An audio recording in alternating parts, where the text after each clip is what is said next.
Now we have the Secretary of Energy, Stephen Chu, and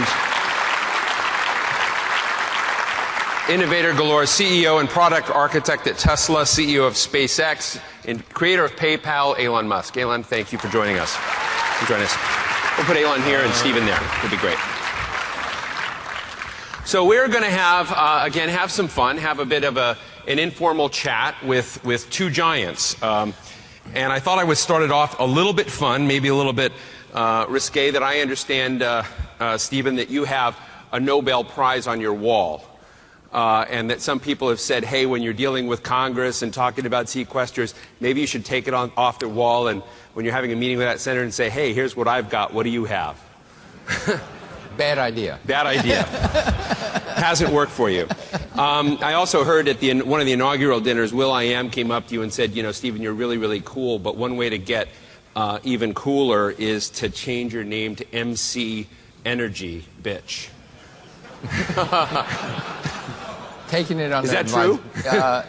It's true. And you did go around that night and talk. Well, I thought we'd start, Elon, it's great to have you with us out from California. And I thought we'd start the conversation in an interesting way because, Stephen, you're known for investing and thinking about the transition from non-fossil fuel energy to renewable energy, trying to think about how you systematically do that, bring science and innovators and government resources together to do it. You're going to be leaving fairly shortly. I assume you've announced that you're going to be leaving your post. Elon Musk is here. He's quite an innovative guy. He's gotten a lot of awards. And I'm just sort of interested in starting off the conversation by asking you, should President Obama call you and say, would you like his job? How would you do it differently? Wow. Well, I think Steve's done a pretty awesome job, actually. I think I'd have a hard time doing a better job. So, and I think being secretary of anything is a really tough role to hold, and one where you tend to get, I think, a lot more criticism than praise, no matter what job you do. So, well, when you think about it, drill down a little bit. It's not a role to which I would aspire. I mean, you're a young man. You've revolutionized payments. You've done a lot of revolution in cars and batteries. You're now revolutionizing our access to space. And you're doing this in part on the backs of scientists and other innovators and some government investments, but you're outpacing what government has been able to do. And so my question was not a facetious one. It was, if you were able to not have the environment, if you were able to basically jump ahead, and you know, Stephen is also a brilliant innovator, a Nobel laureate, of course, in physics, but what makes you who you are? How are you able to do these things which government has found itself less able to accomplish as quickly? Well, I mean, I think one way to think of government is to think of it as essentially a large corporation, or the largest corporation. And generally, large corporations have a harder time with radical innovation than smaller companies. There are some exceptions to that rule, like Apple, but it's generally true that the larger a company is, the harder it is to execute innovation. Now, there are ways to get around that in the private sector by acquiring smaller companies that do the radical innovation, or by having someone like, say, Steve Jobs, who is just relentlessly hardcore about pushing radical innovation. But I think it is just generally true that the larger the corporation or larger the entity, the harder it is to engage radical innovation. Well, Stephen, it seems to me, like sitting here at an ARPA-E conference, that ARPA-E is a very innovative notion of how do you move from the very large, maybe I would argue, risk-avoiding of our environment of government. And here you've got ARPA-E, which really is about encouraging, you know, maybe not risk, but investment, innovation. And we'd love you to reflect for a moment on how you think this experiment is going and what more needs to be done, particularly in the energy area of next-generation energy. Right. Well, you know, going to the corporation analogy, I've got a CEO, the president. I got a very diverse board of directors, 535 of them. It's a big board. In Congress. But within that, there's many things you can do within the agency. Certainly, getting RPE going. That was, of course, voted on by Congress, proposed by the president. Lots of bipartisan support. But once you have the funding to say, let's get started, within the agency, you can then say, how can it be different? And so we went in there thinking this could be a new example of how we want to get a lot of Department of Energy programs. And it's, yes, you're going to have to take risks. That was designed into the program. It was written into the America Competes Act. That philosophy was written into Rising Above the Gathering Storm. That it's research, it's development, and it's very. We don't expect all those things to work, but they're short hits. This is not a long-term thing. This is a short hit. Get in there, see if it's going to work. It's going to be a home run. We wanted home runs. Now, after 3 years, have there been home runs? Well, maybe not, but there's people rounding second and third base, so it's looking good. And then the culture in RPE is something else that is very different. You had a bunch of program managers who sit around and instead of politely presenting their program and advocating for their program, they would listen to what everyone else said and they would start to say, well, I'm not so sure that I believe that. What about this? What about that? And it was described as constructive confrontation. That was exactly the thing we got at Bell Laboratories. You're not going to politely wait your turn. You're going to all discuss this. The combined intellect of the group would develop those ideas. And that is very different. And of course, then there's their spirit that, my gosh, this is going to be something special. And so far, it has been very special. So much grew out of Bell Labs, and of course, you were at Bell Labs. Is ARPA-E essentially taking there is no Bell Labs today. So I'm interested in whether that is a very harmful thing for the U.S. economy. Is that what ARPA-E is now replicating? And what do you think is important to sort of institutionalize that sort of constructive confrontation? How do you look at the future of that kind of big investment in basic research that would drive the country forward? Well, to be fair, they're very, very different. Bell Labs research and development ultimately was to serve the company, and they had a financial bottom line. ARPA-E is we are funders of other innovators. But the Bell Labs spirit I was talking about can be exactly the same. The quality of the people we got into the program were truly outstanding. And so that part of the Bell Labs spirit was there. But we're not there in business to do something. We're there to sponsor innovation that the private sector will pick up and run with. Elon, to think a little bit about the agenda for today, which is essentially about innovation. You shared a while back, actually, in a forum that was organized by The Atlantic. This was done in San Diego at a forum we call the Atlantic Meets Pacific, and you spoke there and said, you had three real spheres that drove your interest. One was the internet, the other was sustainable energy, and the other was making life multiplanetary. Right. Would you like to share a little bit about the making life multiplanetary bit? It might be slightly off topic, but I guess I can talk about it a little bit. Not necessarily about, but about getting there.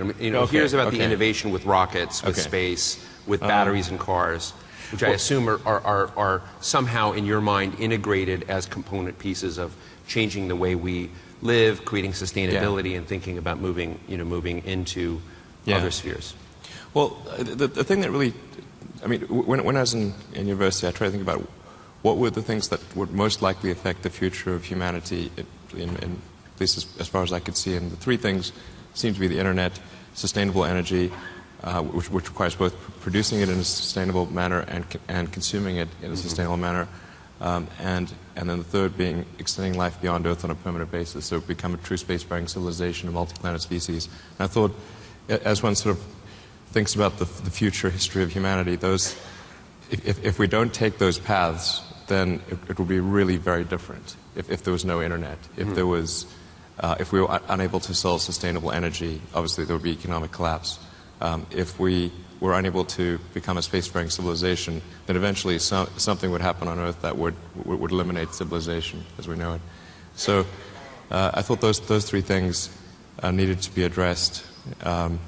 And not that I expected actually in college that I would address them, but I didn't think it's not as though I thought I'd have an opportunity to do it. But that's essentially what connects them. There's not any other connection. With respect to, obviously the internet has happened and it's amazing, it's transformed our life, and I think it's actually made humanity much more of a superorganism than we ever were before.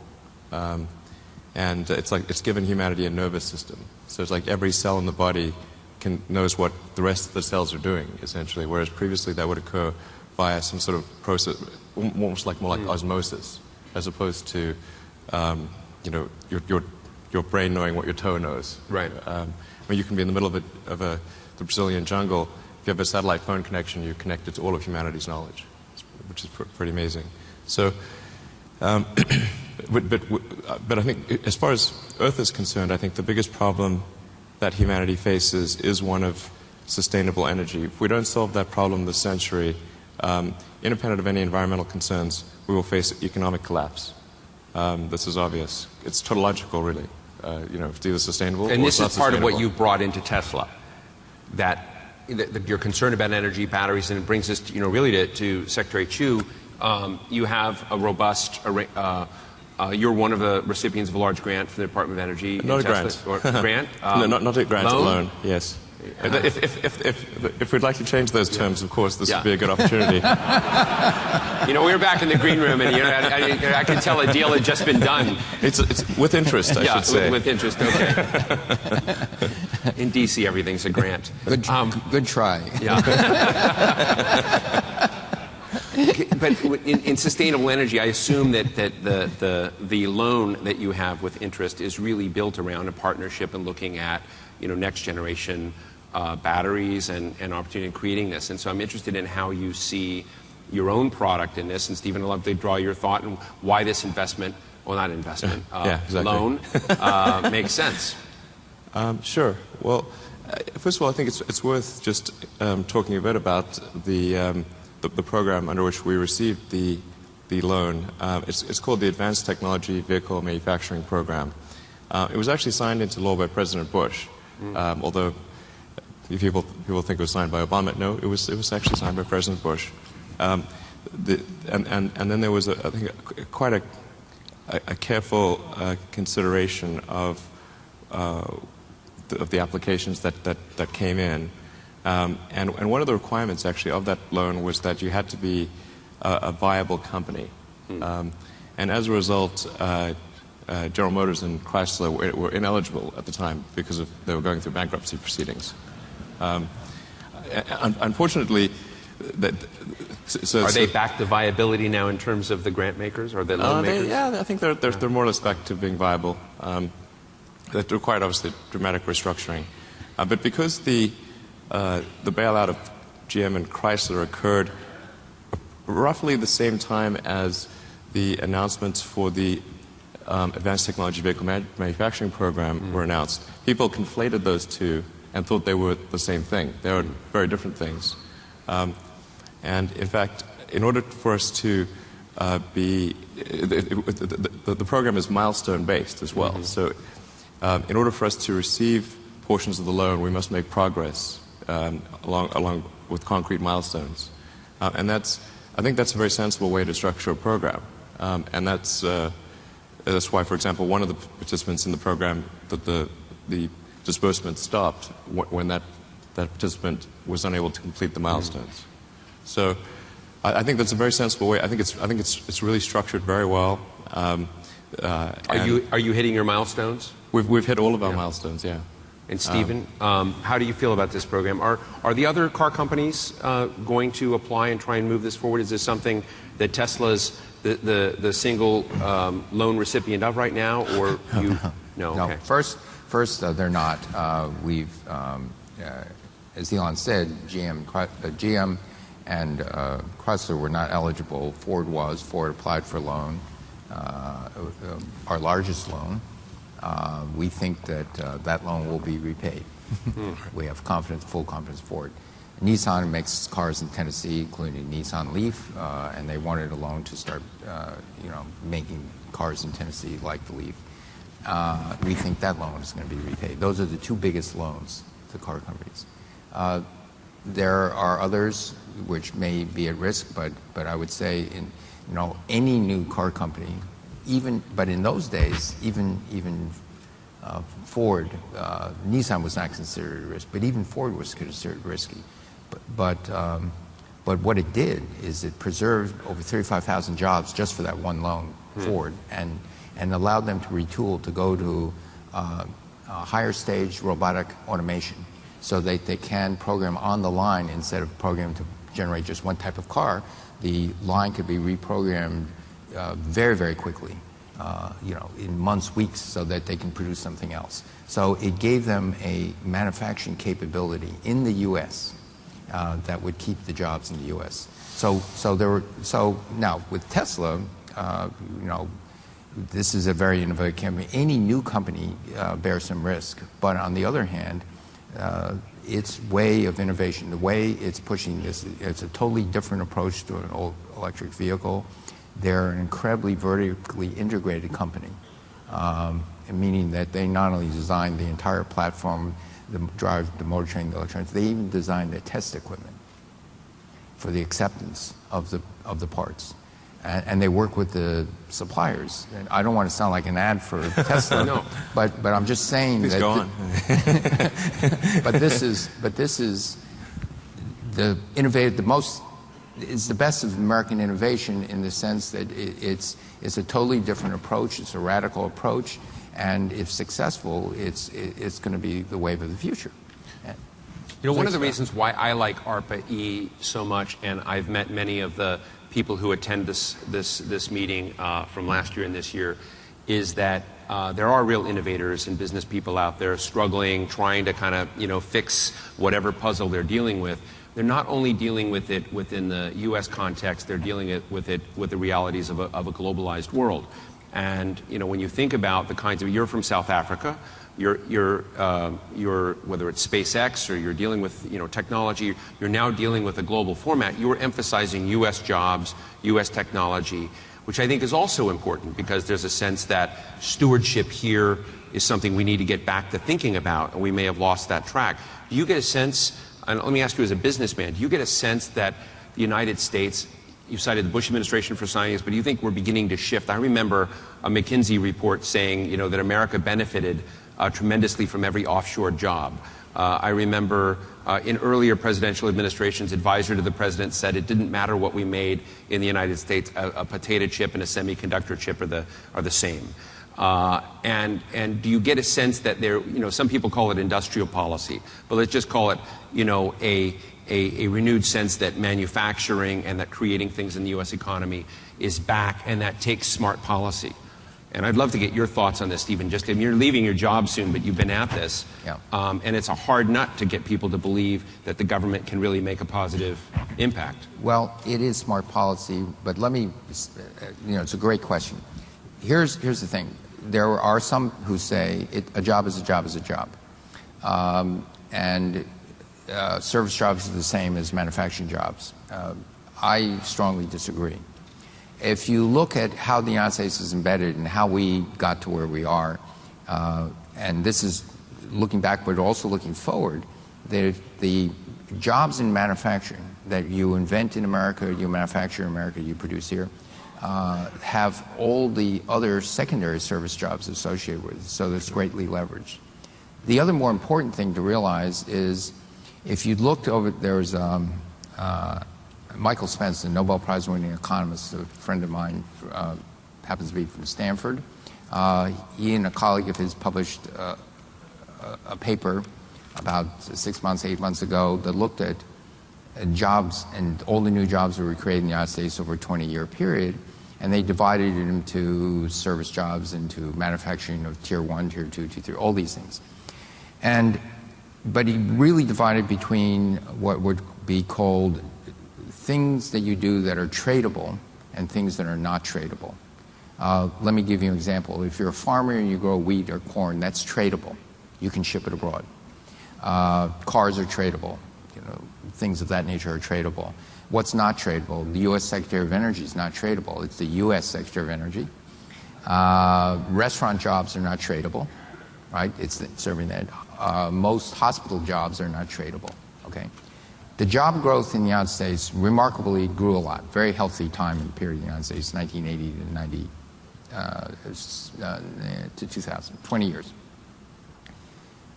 only in the non-tradable sector. Think about that. All the jobs were in the non-tradable sector. The job growth in the tradable sector was flat. Right. So now think about this. In areas where the United States has to compete globally, we didn't grow. Now, what you take that to its natural limit, you're in a very bad place because you still need to import things into the U.S. But we're not exporting things. You get to a very bad place. If I sell you pizza and you sell me blue jeans, that's okay, but eventually we're going to need something else from outside the U.S. And so on this larger context, this notion that you can give up manufacturing as a root foundation of the United States wealth is, I think, deeply flawed. It is part of, yes, most of our jobs are today service jobs, but manufacturing is a root foundation because those are tradable things.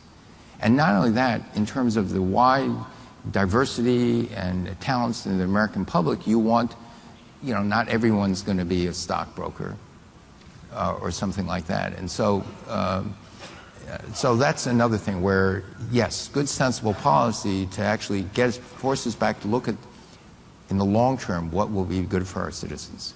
Yeah, actually, if I may comment on that with respect to Tesla, we have as customers Mercedes and Toyota, so we supply electric powertrains to them, much of that being exported, and we have Tesla Roadsters have been exported now to 31 different countries. Long term, we expect probably something in the order of 60 to 65% of the cars that we manufacture will be exported to Europe and Asia, and then other parts of the world as well. So I do think that to just keying off your point, that isn't it. If other countries can export their cars to us, why can't we make cars that are good enough to export to them? Mm-hmm. Yeah, Stephen? Can I add to that? What I'm seeing for the first time, it's actually stimulated by the higher mileage standards that EPA and transportation put out. All of a sudden, cars being manufactured in the United States are now exportable because they're smaller, reliable, more fuel efficient.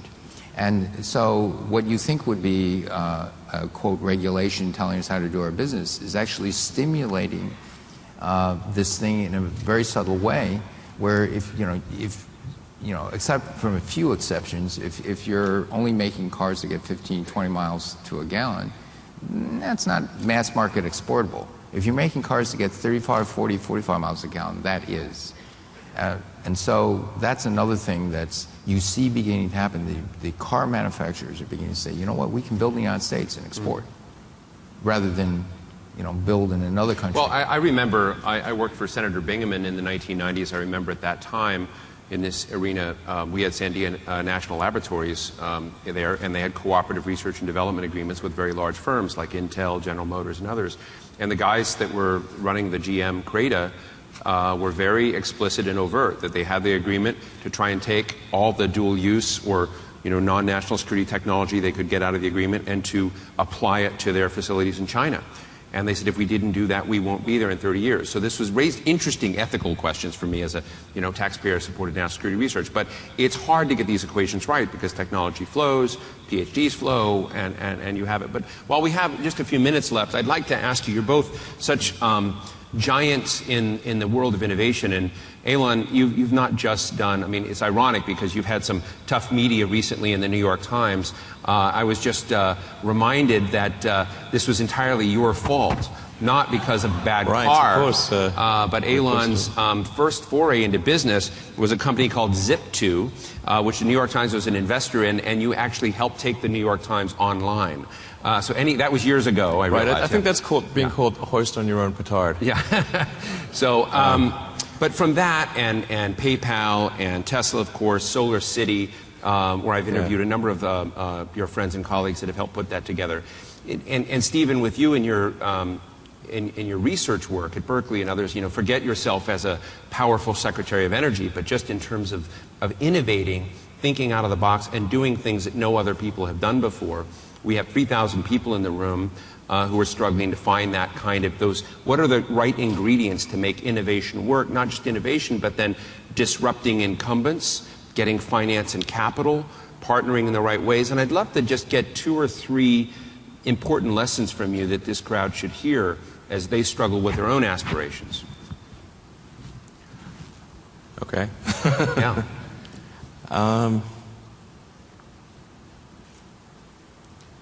Well, I think so you're looking for suggestions that people for executing on Everyone on in an this idea or room wants to company or live, something like that. do what you've done, but maybe in different areas. I'm not sure they really knew that they would want that, actually. Yeah, it's never as good as it seems. They think things are better these days, but for many years there it was very painful, and we almost lost everything back in 2008. So, at Tesla? yeah, actually all 3 companies almost died in 2008 because at SpaceX. And you're still running 2 of the companies full time, right, as CEO? Right. How's that going for you? I don't recommend it. Yeah. Yeah. It's not. I'm doing this because I think I have to, not because I want to. Okay, so that's maybe an important consideration. So doing what you have to do. I also remember what in you our have San to do, Diego yeah. meeting, it was fascinating. You conveyed that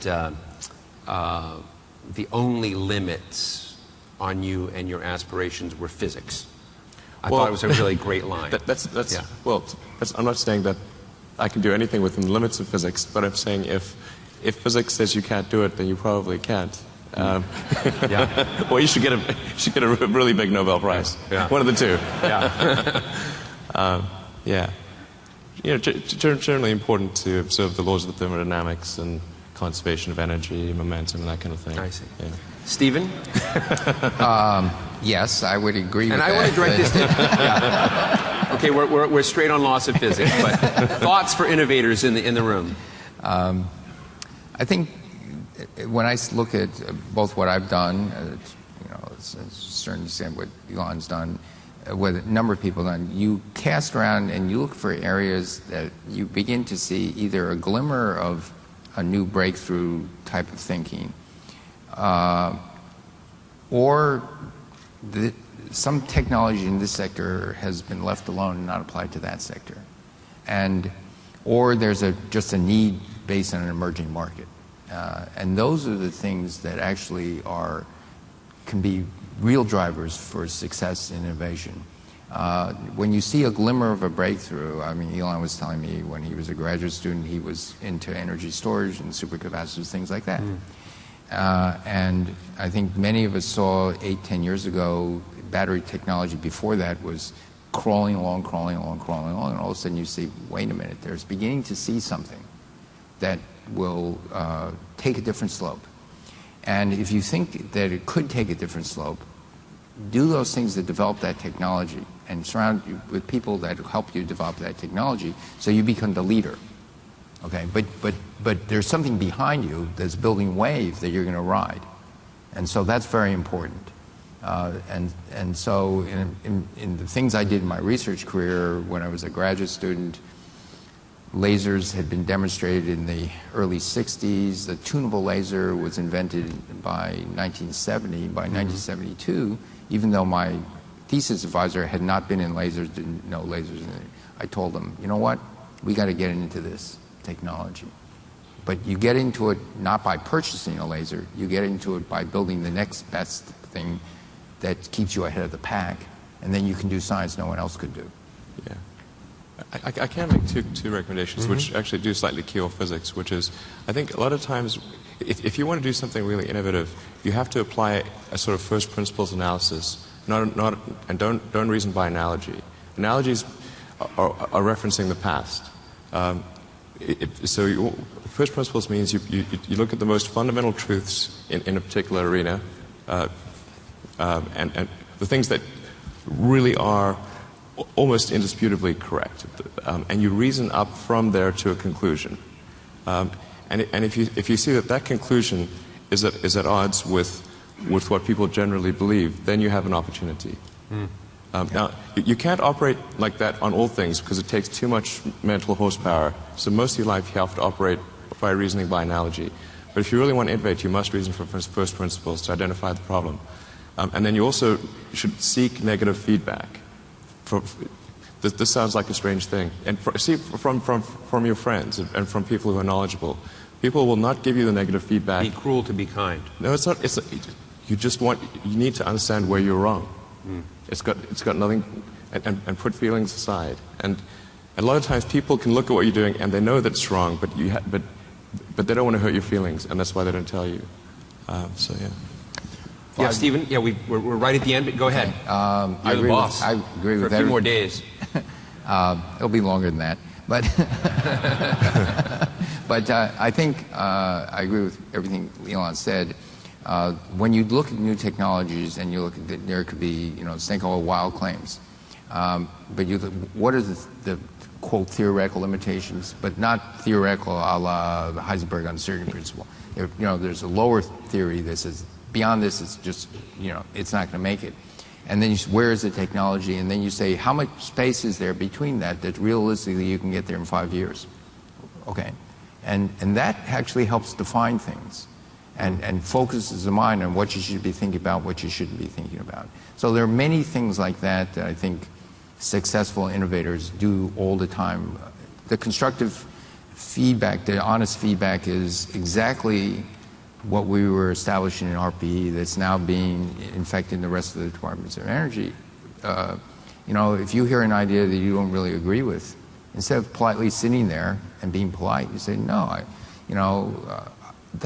don't think that's right. This is why. You're wrong. And then you sit at a table and you talk about it. And that's where you figure out, are you right, are you wrong? And then you have a deeper understanding of what's going on. And that's the type of culture that we want that started in RPE. It certainly has to be continued in RPE, but to infect the rest of the Department of Energy. Yeah. Well, ladies and gentlemen, we've come. Last word. I can make an announcement that maybe would be interesting. Everybody get Twitter out. Yeah, exactly. So I really think that the DOE loan to Tesla should be viewed as a pretty significant success. I mean, we're exporting cars. We're selling powertrains to two of the most respected brands in the world, Mercedes and Toyota. We won electric car of the year last year. I mean, this is pretty good stuff. I mean, so if people are going to attack the DOE for bloody Solyndra, for God's sake, honestly. Then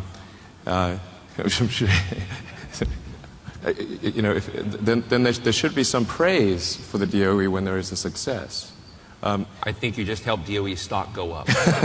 Yeah, and so actually I want to make a public commitment, and we're going to codify it, that Tesla is going to cut the payment time in half of the loan. So we have 10 years ahead of us for the loan, half or less.